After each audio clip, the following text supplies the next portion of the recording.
তো hello' friends welcome to my channel জ্ঞান প্ৰকাশ আছাম। আপুনি যিহেতু BEd এণ্ট্ৰেঞ্চৰ কাৰণে প্ৰিপাৰেশ্যন কৰি আছে, চ' সেইকাৰণে মোৰ হিচাপত শ্বিলঙৰ এই ইউনিভাৰ্চিটিৰ আণ্ডাৰত আপুনি BEd এণ্ট্ৰেঞ্চটো দিব পাৰে, কাৰণ ইয়াতে এটা খুব ভাল এটা অপৰচুনিটি আছে। আৰু যদি আপোনাৰ খুব ভাল প্ৰিপাৰেশ্যন হৈ আছে বা কৰি আছে, তেনেহ'লে আপুনি 31 তাৰিখ ইয়াতে লাষ্ট ডেট আপুনি এপ্লাই কৰি দিব, 31 মে'। অ'কে, তো বেছি দিন নাই, এপ্লাই কৰি দিব। আৰু খুব ভাল এখন প্লেচত আপুনি কম টকাতে মানে অনলি 13,000 মানে 13,000তে আপুনি BEd এডমিশ্যন ল'ব পাৰিব ইয়াতে। চ' এটা খুব ভাল এটা অপৰচুনিটি, আপুনি এপ্লাইটো কৰি দিব বুলি মই ভাবোঁ। ইয়াতে ইনফৰমেশ্যনছ ইয়াতে কি আছে ইয়াতে চাই ল'ব।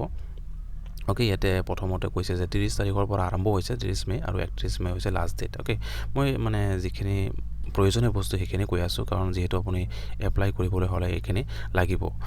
অলৰেডি আপোনাৰ যিটো অনলাইন ফৰ্ম ফিল আপৰ লিংক, তো ডেট ইজ এক্টিভ আছে। তো এইটো আৰু ক্ৰাইটেৰিয়া বুলি ক'লে ইয়াতে প্ৰত্যেকটো ষ্টেটৰ হ'ব লাগিব, আৰু সেই ষ্টেটৰ আপোনাৰ ইয়াতে 3টা ক্ৰাইটেৰিয়া ধৰিছে।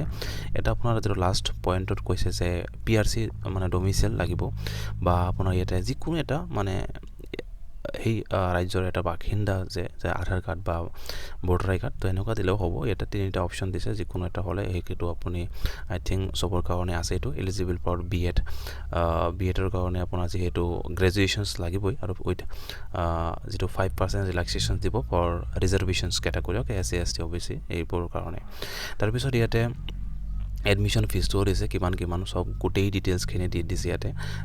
লাষ্টত কেনে 13,350 টকা ইয়াতে এডমিশ্যনছ হ'ব।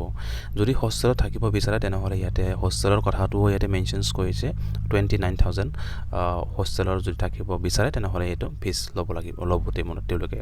অ'কে, 30 তাৰিখৰ পৰা আৰম্ভ হৈছে আৰু 31 তাৰিখ লাষ্ট ডেট। ইয়াতে ডাউনলোড এডমিট কাৰ্ড কৰিব পাৰিব 10 পৰা 16 তাৰিখলৈকে। তাৰপিছত এণ্ট্ৰেঞ্চ যিটো এক্সামিনেশ্যন হ'ব, সেইটো 16 জুনত হ'ব। অ'কে, জুন মাহত ছানডে 16 তাৰিখত হ'ব।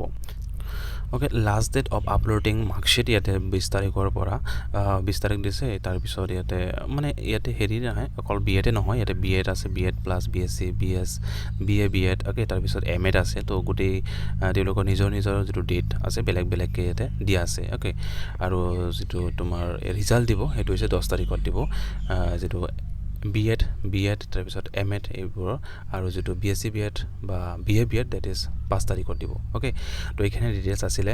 মই পিছত নেক্সট ভিডিঅ'ত চিলেবাছৰ গোটেই ডিটেইলছখিনি বনাম, আৰু যদি আপুনি এইটো ইউনিভাৰ্চিটিৰ লগতে চিলেবাছ আই থিংক কিছুমান ছেম হয়, চ' সেইকাৰণে আপুনি এই বুকখন লৈ ল'ব। ইয়াতে যিকোনো এটা ল'ব পাৰে, কাৰণ কণ্টেণ্টখিনি অলমষ্ট ছেম কভাৰ কৰা হৈছে। যদি গুৱাহাটী ইউনিভাৰ্চিটি বা ডিব্ৰুগড় ইউনিভাৰ্চিটিখন আছে, ইয়াতে প্ৰিভিয়াছ ইয়েৰ কুৱেশ্যনছ পেপাৰ গোটেই ডিটেইলছখিনি দিয়া আছে, লগতে এনচাৰ কি আৰু কুৱেশ্যনবোৰ ইয়াতে দিয়া আছে। তো বাই কৰিব বিচাৰিলে তলৰ ডেছক্ৰিপশ্যনত লিংক দিয়া থাকিব, তাৰপৰা যাই কেনে পে'মেণ্ট কৰাৰ লগে লগে ডাউনলোড হৈ যাব। অ'কে, আৰু যদি তেনেকুৱা প্ৰব্লেম পায়, ডাইৰেক্টলি হোৱাটছআপ কৰিব পাৰে, হোৱাটছআপৰ জৰিয়তেও বাই কৰিব পাৰে। বহুতে তেনেকুৱা কৰি আছে। তো ভিডিঅ'টি সম্পূৰ্ণকৈ চাই ধন্যবাদ।